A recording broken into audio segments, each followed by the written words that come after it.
বদকারের কবরের সামনে বুকের একদিকের হাড্ডি আর একদিকের হাড্ডির ভিতরে প্রবেশ করিয়া লইব। আর নেককারের কবরের সাথে তার জীবনে টুকিটাকি যত গুনাহ সেরে সমস্ত গুনাহ মাফ করিয়া দেওয়া হইব।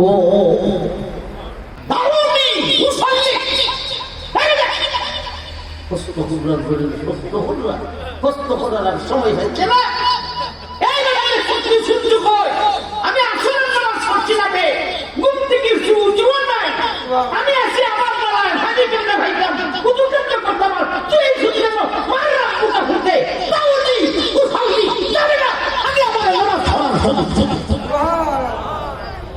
দুনিয়ার শান্তির জন্য আল্লাহ দুনিয়াতে পাঠান। কবর হাসর ওইগুলিতে কিভাবে শান্তি পাওয়া যায় এর ব্যবস্থা নেওয়ার জন্য দুনিয়াতে পাঠাচ্ছে। আর আমরা যাইতে গেছি এখানে কিভাবে শান্তি করা যায়, কিভাবে বড় ধনী হওয়া যায়। আমার ভাই মনে করেন বিদেশে গেলে, বিদেশে কি বিদেশের শান্তির জন্য না দেশ আইয়া শান্তি করার জন্য? দেশ আইয়া শান্তি করার জন্য। এখন যদি বিদেশ যাইয়া যা বেতন ভাই সব উড়ায় ঠেঙ্কের উপরে ঠেং তুলে খায়, তাই কি শুদ্ধ করলো না ভুল করলো? সুতরাং দুনিয়ার জিন্দেগানি চিন্তা করা, দুনিয়ায় কিভাবে আমি বড় ধনী হইতাম সুখী হইতাম এই চিন্তা করে এরা অর্থে কিভাবে ভুল। ও মানুষ, দুনিয়ার সুখের জন্য দুনিয়া নয়, দুনিয়াতে পাঠাইছেন আখিরাতের সুখকে ব্যবস্থা করিয়া দেওয়ার। ভাই অল্প কয়েকদিনের দুনিয়ার জিন্দেগানি, মাত্র কয়েকদিন, 100 বছরের বুড়া মানুষ এই ফেডারের নিচে আসন্নি অহজন। আমি 35 বছর দুইটা ওয়াজ করছি। আমার এই ওয়াজের শুরুতে ওয়াজের মধ্যে যেভাবে বুড়া মানুষ পাইছি, এখন এইভাবে বুড়া মানুষ হয় না। দুনিয়ার বয়স যত বাড়তেছে মানুষের বয়স তত কমতেছে। আমার মায়ের কখন ডাক্তার চলে আসবে, এই দুনিয়াটা সারিয়া কবর জগতে চলিয়ে যাইতে হবে। ভাই কবর জগৎ কতদিনে তেলাওয়াতকৃত আয়াত আল্লাহ ومن ورائهم برزخ إلى يوم يبعثون। আল্লাহু আকবার। দুনিয়ার জিন্দেগানি পরে আখিরাতের জিন্দেগানি আগে, এই দুই জিন্দেগির মধ্যে হলো কবরের জগৎ। দুনিয়ার জিন্দেগানি শেষ হবে, আজরাইলে জানটা বাকি করবে। পরকালের জিন্দেগানি শুরু হবে ইসরাফিলের দ্বিতীয়বারে সিংহায়। ইসরাফিল যখন দ্বিতীয়বারে সিংহায় দিবে আর কবর জগতে থাকবে। ইখরিজুনা মিনাল আজদাসি শিরাম কাআন্নাহুম ইলা নুসুবিন ইউফিদুন। দ্বিতীয়বারে ফু দিবে, মানুষ কবর থেকে উঠা হাসরের মাঠের দিকে রওনা। তাইলে শুরু হবে কবর জগৎ মারা যাওয়ার পরে, শেষ হইবে কবর জগৎ ইসরাফিলে প্রথমবারে না দ্বিতীয়বারে হুদি। এখন বলে শুধু কবরের জগৎ, হাসরের মাঠটা কত বৎসরের সমান এটা সরাসরি আল্লাহ আয়াতেই বইলা দিয়েছেন 50,000 বৎসরের সমান। কিন্তু কবর জিন্দেগানিটা কত শত কত হাজার এটা ক্লিয়ার করে আল্লাহ বলেন নাই, নবীজিও বলেন। প্রথমবারের ফু কত বছর পরে দিবি কেউ জানে না, খোঁজ আপনারা কেউ জানেন? আরে আপনি আমি তো দূরের কথা, স্বয়ং আল্লাহর হাবিবে পর্যন্ত যে জানেন একমাত্র মহান আল্লাহ। তাই গিয়ে প্রথমবারের মারা দেওয়ার পরে প্রথমবারের ফু আসতেই কত বছর, এরপরে প্রথমবারের ফু আর দ্বিতীয়বারের ফুর মধ্যে আরো কত বছর, শত বছর, হাজার বছর, একমাত্র জানেন মহান আল্লাহ। এত লম্বা কবর জিন্দেগানি, তাও একা একা। ও দৌলতপুর বাহু বলেন ভাই, বাহু বলেন ওই কবর জিন্দেগির জন্যে কোন, ওই কবরের জিন্দেগির সুখের জন্যে কোন ব্যবস্থা করে আমার ভাই। কবরে রাখার পরে কবরে স্বয়ং কবরে কথা বলে, কি কথা বলে? নেককার গুলি এক জাতির কথা বলে, বদকার গুলি আরেক জাতের কথা বলে। নেককার গুলি কয়, ও মিয়া আমার মধ্যে আসো, তোমার আশাটা ধন্য হয়ে যাচ্ছে, কিছুক্ষণের ভিতরে আমার মধ্যে তুমি তোমার সুরটা দেখতে। আর বদকার গুলি কয়, এই জাতি তুই আমার মধ্যে আসো, তোর আশাটা ধন্য হয় না, কিছুক্ষণের ভিতরে আমার মধ্যে তুমি তোর শাস্তিটা দেখতে। এমন মুহূর্তে এক ফিরিস্তায় কবরকে বলে, কবর তুই যে লোকটাকে এইভাবে ভয় দেখাইতেছ, লোকটা যদি নেককার হয় তাহলে তুই কি করবে? কবরে তখন ফিরিস্তারে উত্তর দে, ও ফিরিস্তারে, লোকটা যদি নেককার হয়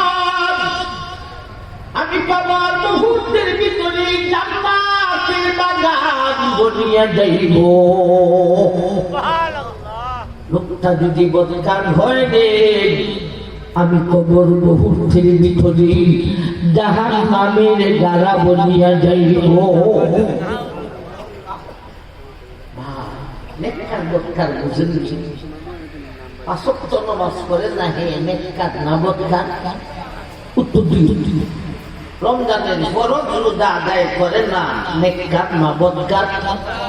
সুটকায় গুটকায় মদকায় জুয়া খেলে গান গায়, নেককার না বদকার?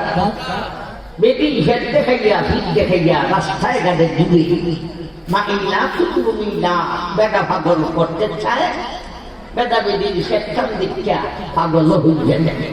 এই জাতের বেহতা দুষ্টি বেটি নেককার না বদকার? আমার ভাই যৌবন জ্বালায় সেরা সিঁড়ি হেম ফিরিপি করে, নেককার না বদকার? আমার ভাই ঝাঁক কবরে কথা বলার পরে এরপরে কবরের জগৎ দুই দিক থেকে আইসা লোকটাকে সাপ দিবে। কারে কারে সাপ দিবে? মুসলমান কেউ, বেঈমান কেউ, নেককার কেউ, বদকার কেউ, নমাজি কেউ, বেনমাজি কেউ, কবরের সাপ থেকে কেউ বসে না, সবাইকে কবরের সাপ। আল্লাহ নবী কয়েকজন সাহাবায়ে কেরামকে নিয়ে একটা জানাজায় গেলেন, খবর করণ করা হয়েছে। কবরে ফারে দাঁড়াইয়া নবীজি নিষেধ দেখে তাকাইয়া বলে, আহারে কবর তুমি তো নতুনটাকে সাপ। এক সাহাবী বলেন, আল্লাহর রাসূল আজকে এই কবরে দাঁড়িয়ে রাখা হবে, ইনি আপনার সাহাবী, তাই বলে কি ওনাকেও সাপ দিবেন? নবী বলেন, হ্যাঁ আমার সাহাবী হলো কবরে সাপ। এরপরে নবী বললেন, যদি কবরের সাপ থেকে বাঁচতেন, আমার একজন সাহাবী ছিলেন, বহু উচ্চ লেভেলের মর্যাদাওয়ালা জলিলুল কদর সাহাবী হযরত সাদ ইবনে মারওয়া বাঁচতেন, যদি কবর জগতের সাপ থেকে বাঁচতেন তাইলে ইনি বাঁচতেন, অথচ ইনি পর্যন্ত বাঁচতেন। ইনি কত বড় চাকাবেলের মর্যাদাওয়ালা সাহাবী ছিলেন, খন্দকের যুদ্ধতে তিনি শাহাদত বরণ করিয়েছেন। তিনি শাহাদত বরণ করার পরে ওনার ইন্তেকালের পরে ওনার সামনে আল্লাহ রাসূল বাস্তব কিছু কথা বলেছেন, তাই বুঝতে পারবেন ইনি কত বড় মর্যাদাওয়ালা সাহাবী ছিলেন। হাদাল্লাযী তাহাররাকা লাহুল আরশু ওয়া ফুতিহাত আবওয়াবুস সামা ওয়া শাহিদা লাহু সাবউনা আলফান মিনাল মালাইকাতি লাকাদ যাম্মা যাম্মাতান সুম্মা ফুজিজা আনহু।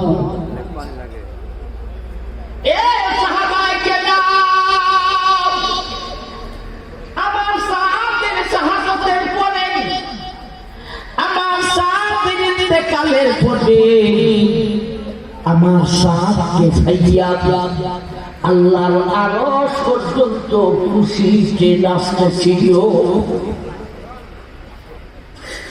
তিনি একজন মানুষ, আমরা মানুষ, একটা মানুষের জন্য এই মানুষটাকে পাইয়া খুশিতে আল্লাহর আরশ নাচতেছিল। কোন লেগে মানুষ وفتحت أبواب السماء। যার ইন্তেকালে যারে পাওয়ার জন্য সাত আকাশের দরওয়াজা খুলে দেওয়া হয়েছিল। وشهد له سبعون ألفا من الملائكة। যার জানাজায় শুধু আকাশী ৭০,০০০ ফেরেশতা অংশগ্রহণ করেছিলেন। নবী বলেন লাকাদ যাম্মা যাম্মাতান সুম্মা ফুজিজা আনহু। আমার সেই সাত পর্যন্ত কবরে সারে নাই রে, আমার সাত কবরে সাজিয়েছিল।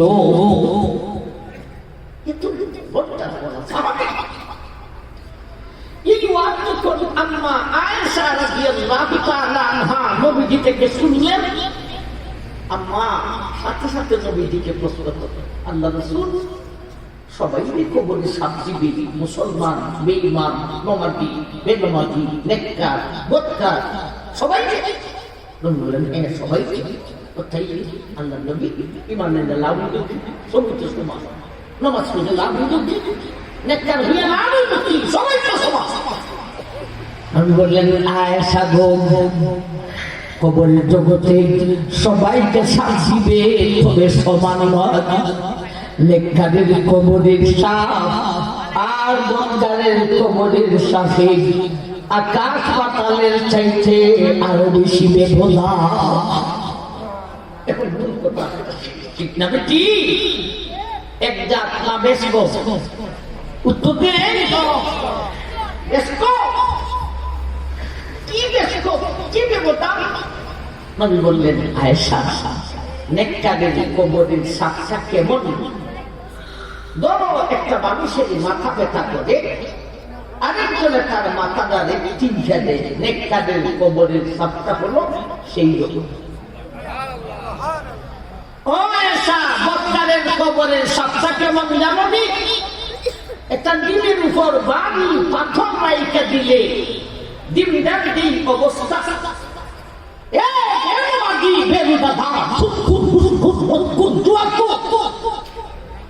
কবরের সাথে তোর সেই অবস্থা।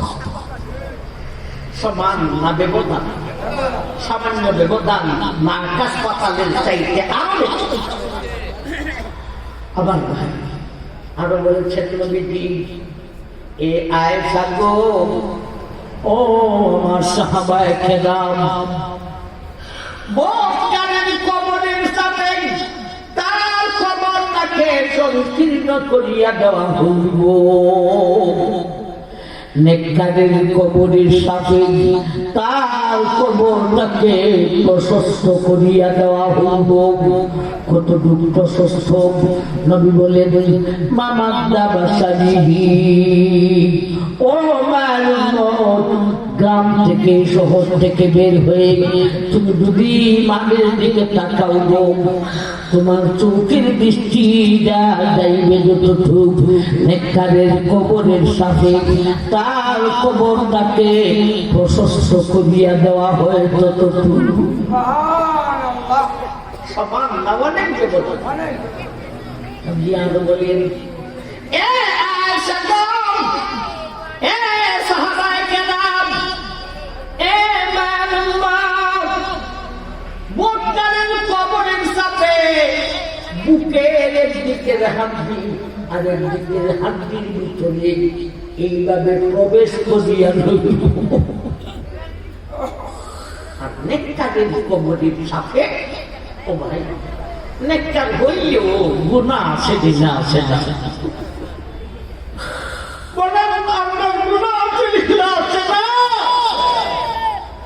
বলেন ও কবরের সাথে বুকের একদিকের হাড্ডি আর একদিকের হাড্ডির ভিতরে প্রবেশ করিয়া লইব। আর নেককারের কবরের সাথে তার জীবনে টুকিটাকি যত গুনাহ সেরে সমস্ত গুনাহ মাফ করিয়া দেওয়া হইব। এখন একটু সুবহানাল্লাহ বলতেন না? তাইলে নেককারের কবরের সাথ এটা কি আল্লাহর পক্ষ থেকে রহমত? ঠিক না? ঠিক, আল্লাহর পক্ষ থেকে রহমত। আল্লাহ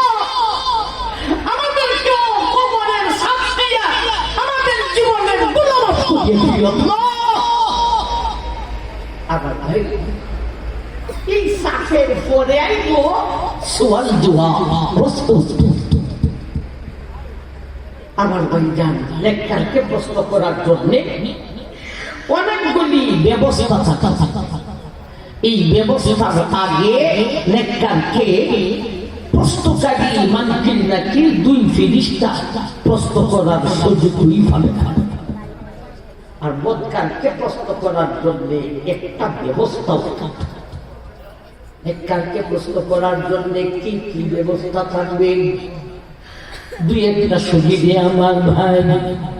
আল্লাহ নবী বলেন ইদা উদখিলাল মাইয়িতুল কবরা মুসিলাত লাহু শামসু ইনদা গুরুবিহা ফায়াকুলু দাগুনি উসাল্লি।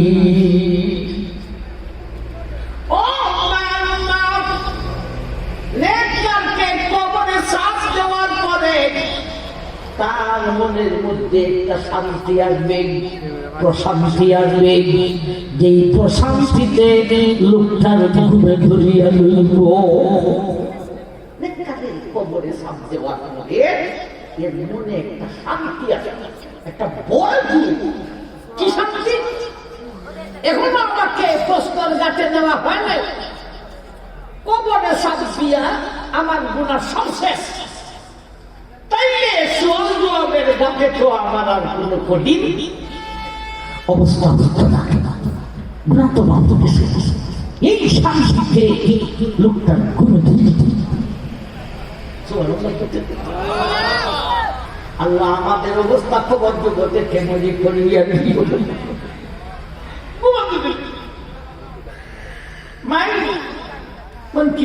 যখন প্রশ্ন করতে আসবে তখন তার ঘুমটা ভাঙত। ঘুম ভাঙার সাথে সাথে সে যে কবর জগতে গেছে এই কথা তার মুঠেও সরস নেই। হে ভাবতেছে আমি এখনো দুনিয়াতে। আমার ভাই কবর জগতে দিন রাতি নেই, চন্দ্র সূর্য নেই, কিন্তু আল্লাহর কুদরতের পক্ষ থেকে তারে সূর্য দেখা দেখা। এই কথাটাই নবীজি বলেন ইদা উদখিলাল মাইয়িতুল কবরা মুসিলাত লাহু শামসু ইনদা গুরুবিহা। লোকটার ঘুম ভাঙবে, সূর্য দেখতে পাইবেন, সূর্য বিহার সূর্যটা অস্ত যাওয়ার উপক্রম হইয়া গেছে, বেশি সময় বাকি নেই। লোকটা নামাজি মানুষ, তার ভিতরে জ্বালা হইল, আমি তো আসরের নামাজ পড়ছি না রে, সময় বড় কম, জলদি করে আসরের নামাজ পড়তে হইব, নাইলে আজকে আসরের নামাজটা কথা হইয়া সত্যি নামাজি নামাজ পড়লেই শরীরে হাত লাগা, ঠিক না? আর নামাজটা যদি তাই কেন শরীরটা বারবার লাগা। নামাজি মানুষ নামাজ আদায় না করলে ভিতরে শান্তি দে না জ্বালা জ্বালা। লোকটার ভিতরেও জ্বালা, হ্যাঁ আমি আসরের নামাজ পড়ছি না, সময় তো বড় কম, জলদি আসরের নামাজ পড়তে হবে। হঠাৎ করে স্মরণ হয়ে গেছে, হাই রে আমি তো আবার ঘুম থেকে উঠছি রে, আরে ঘুম থেকে উঠলে তো উজুও থাকে না, তাইলে আগে উজু করিতে হইব, উজু করতে হলে পানি আগে তালাশ করতে হইব। লোকটা বেচাই ডানে বামে পিছনে সামনে এমন মুহূর্তে মন কিনা কি খাইয়া কয় মার বাপুকা এর এমন গুসাস দে, নবী বলেন গুসাস দে লোকটারে মন কিনা কি দিয়ে থমকি মাইরা কয় দাওনি গুসালি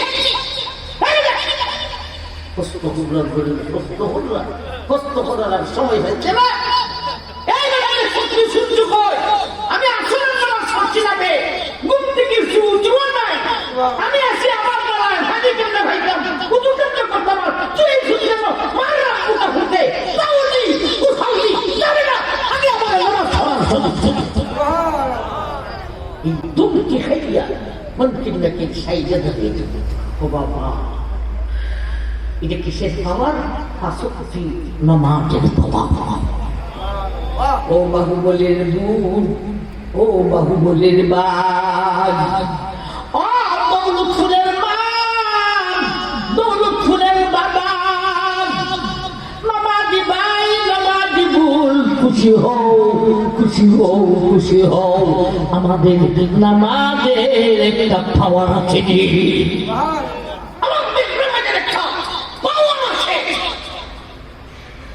আমার পিছা এই কথা শুনে মন কিনা কি সাইজে দাঁড়িয়ে থাকে। নেককারকে প্রশ্ন করার জন্য অনেক ব্যবস্থা হবে।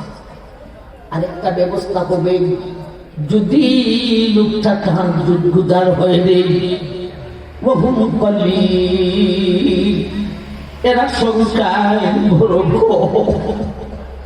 আল্লাহ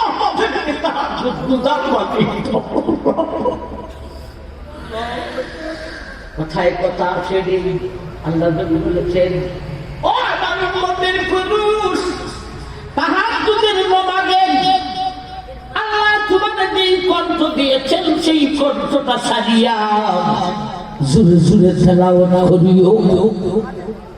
আস্তে তেলাওয়াত করলো ওই, তবে নিয়ম হইল মধুর কণ্ঠ দিয়ে জোরে তেলাওয়াত করো। আর মহিলাদের জন্য তাহাজ্জুদের নিয়ম আস্তে তেলাওয়াত। আল্লাহ রাসূল তিনিও তাহাজ্জুদের নামাজে দুই জাহানের বাদশা বাড়িতে ছিল, আমার ভাই ভাঙ্গা খেজুর পাতাল ওই বাংলা খেজুর পাতাল করে শেষ রাতে শেষ রজনীতে আল্লাহর হাবিব দাঁড়ায় তাহাজ্জুদের নামাজ পড়তেন। নবীজি কণ্ঠ সারিয়া তেলাওয়াত করতেন। আল্লাহর হাবিবের কণ্ঠ সিরিয়ালটা কত জানি রে, দুনিয়ার মধ্যে কণ্ঠ বাবা অহন্ত হতো। দানাদার বিষ্টেন সিরিয়ালও আছে, ভারতের হিন্দি গানা থাকবে। ও দুনিয়ার মানুষ, দুনিয়ার আদম থেকে নিয়ে শেষ মানুষটা পর্যন্ত কিসের গানাদার আর কিসের নায়ক নায়িকাদের দাউদের কণ্ঠর মতো জগতের কণ্ঠ কারণে দাউদ বিশ্বের সর্বযুগে সমস্ত জনের কণ্ঠের মধ্যে দাউদ হলেন সিরিয়াল নম্বর 1, কিন্তু আল্লাহর হাবিবকে যখন দাঁড় করানো হইব সিরিয়ালে, দাউদের সিরিয়াল যাইব দিয়ে আপনি আমার নবী মধুর কণ্ঠের সিরিয়াল চলে আসবে একমাত্র আল্লাহর পরে মধুর কণ্ঠের অধিকারী আল্লাহর হাবিব। ওই আল্লাহর হাবিব শেষ রজনীতে বাংলাতে জুর পাথার করে দাঁড়িয়ে দাঁড়িয়ে তাহাজ্জুদে যখন মধুর কণ্ঠে থাম দিতেন রে, উতবা সাইবা রাদিয়া আবু জাহেল সেই বাংলাতে জুর পাথার করে বাকিদের কোনায় কোনায় দাঁড়াইয়া দাঁড়াইয়া শুনতো। আল্লাহ দাইকা বলতেন, হাবিব রে শুধু উতবা সাইবা রাদিয়াই শুনে না, স্বয়ং আমি আল্লাহ তোমার তাহাজ্জুদের তেলাওয়াত শুনি রে হাবিব, আমি আল্লাহর কাছে বড় মজা লাগে। নবী বলেছেন, ও আমার উম্মতের পুরুষ, তাহাজ্জুদের নামাজের মধ্যে কণ্ঠ সারিয়া দূরে দূরে তেলাওয়াত করো, কারণ কি জানো নি রে, জমিনের মধ্যে একদল রহমতের ফেরেশতা আসে রে, এরা জমিনে শেষ রজনীতে ভ্রমণ করে তালাশ করে কেউ নি তাহাজ্জুদের নামাজ পড়ে তার তাহাজ্জুদের তেলাওয়াতটা শুনিত। মারা যাওয়ার পরে যখন তাদের গোসল দিয়া কাফন পরিধান করানো হয়, তার কাফন আর মুখের মাঝখানে এসে তাহাজ্জুদ করে মতলব কি, বলছেন কুণ্ড তুমি মারা গেলে তোমার স্বামী কবরের সাথে যাইবে না, এ সারিগালের ভাই তুমি মারা গেলে তোমার বেগম তোমার সাথে কবরে যাইবে না, সন্তানাদি যাইবে না, ভাই বন্ধু যাইবে না, পাঁচ ওয়াক্ত নামাজ যাইব, বিশেষ করে তাহাজ্জুদ থাকলে যাইব রে। তাহাজ্জুদ কাফন আর বুকের মাঝখানে এসে দাঁড়ায়, মতলব হইল আমি তোমার সাথে কবর জগতে থাকবো, কেউ সঙ্গী না হইলেও আমি তাহাজ্জুদ কবর জগতে তোমার সঙ্গী হইলাম। কবর জগতে দেখার পরে মন্ত্রী নাকি যখন প্রশ্ন করতে আসে আমার বিধান, তখন তাহাজ্জুদের জবান খুলিয়া যায়, কিছু কইতেন না, তাহাজ্জুদের জবান তাহাজ্জুদের প্রশ্ন করতে প্রশ্ন করবার পরে শোনো, এই লোকটাকে জান্নাতে পৌঁছাইবার আগে আমার কোন নিষ্ঠা। তখন তাহাজ্জুদের লোকটাকে কয়, তুমি আমার চিনছ? লোকটা এখন না আসা, আপনি না আমি চিনতে পারলাম না, আপনি আমার জন্য একটু কিছু করতেছেন, চিনছেন না? আরে আমি তো তোমার তাহাজ্জুদের জামাত। আল্লাহ নবী বলেন, তখন তাহাজ্জুদে মন্ত্রী নাকিরের সামনে লোকটারও সামনে আল্লাহর দায়িকা বলে, ও মাবুদ মৌলা, এই লোকটায় দুনিয়ার জগতে শেষ রজনীতে আমি তাহাজ্জুদের জন্য মধুর ঘুম ঘুমাইতে পারে নাই, সুতরাং মৌলা রে, মাবুদ হে, আমাকে ইজাজত দাও, অনুমতি দাও, পারমিশন দাও, আমি তার সুখের ব্যবস্থা করতে চাই। আল্লাহ বলেন, ও রে তাহাজ্জুদ, আমি তোমার ইজাজত দিলাম, অনুমতি দিলাম, পারমিশন দিলাম, যেই ধরনের সুখের ব্যবস্থা করতে চাও করিয়া লও। তাহাজ্জুদে মন্ত্রী নাকি আমার আল্লাহর কথা শুনছো? ও শুনছি। শুনে যদি থাকো তাইলে আমার কথা শোনো, আল্লাহ আমাকে স্পেশাল পাওয়ার দিয়েছে, আমি এখন তার সুখের ব্যবস্থা করার জন্য প্রথম নম্বর আকাশে নেব, সেখান থেকে আসার পর্যন্ত লোকটাকে তোমরা প্রশ্ন করতে পারবে না। 65 নামাজের দিল একদম দিয়া, তাহাজ্জুদে দিল আরেক বন্ধু। আমি বলেন তাহাজ্জুদ তখন প্রথম নম্বর আকাশে যায় রে, সেখানে গিয়া আকাশী 1000 ফেরেশতাদের সঙ্গে করে আনে রে। আমার ভাই, আবার এদের হাতে আকাশী ফুল থাকে রে, 1000 জনের হাতে 1000 ফুল, আবার 2টা ফুল এক জাতের নয় রে, 1000 ফেরেশতার হাতে 1000 জাতের ফুল দিয়া তার তাহাজ্জুদে এদেরকে নিয়া তার কবরের জগতের ভিতরে প্রবেশ করিয়া লোকটাকে মধ্যখানে রাখিয়া তার চতুর্দিকে সারিবদ্ধ হইয়া যায়। মতলব কি জানো নিবে, এরা বুঝাইতে চায় ও মিয়া তোমার মাত্র 3টা প্রশ্ন করা হইব গো, উত্তর না দিতে পারলে জাহান্নামী আর উত্তর দিতে পারলে তুমি জান্নাতি। ওই 3টা প্রশ্নের উত্তরে যদি তুমি আটকা হয়ে যাও, আমরা আকাশী 1000 ফেরেশতা তোমার চতুর্দিকে সারিবদ্ধ হয়ে আছি, তোমার প্রশ্নের উত্তরে আমরা সাহায্য করিব।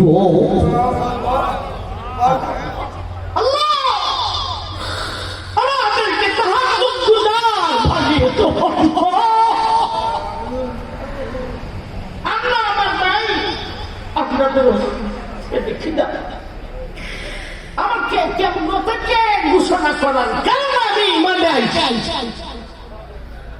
আমার বলছেন আসলে আমি এই মাঠের লোক না,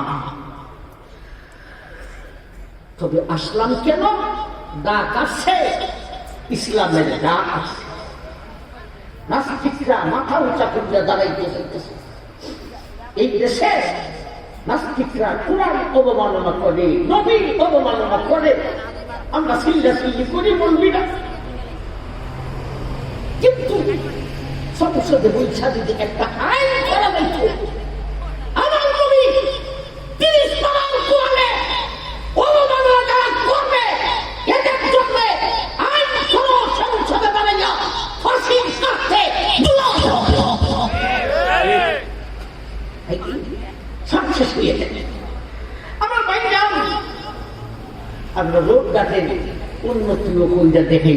1 নম্বরে নবীর মায়ার দিন, 2 নম্বরে দেখতাম দেখা যখন ফটো ঢুকতো না,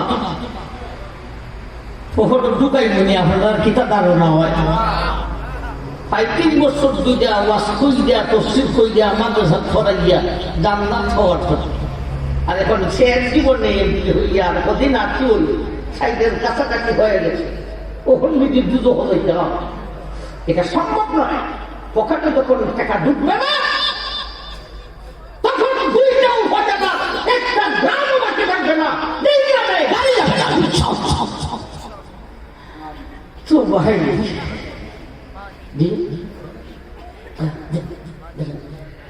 আল্লাহ আমাদেরকে কবরের জীবনে নেককার বানাইয়া দিও না, বদকার বানাইয়া দিও না।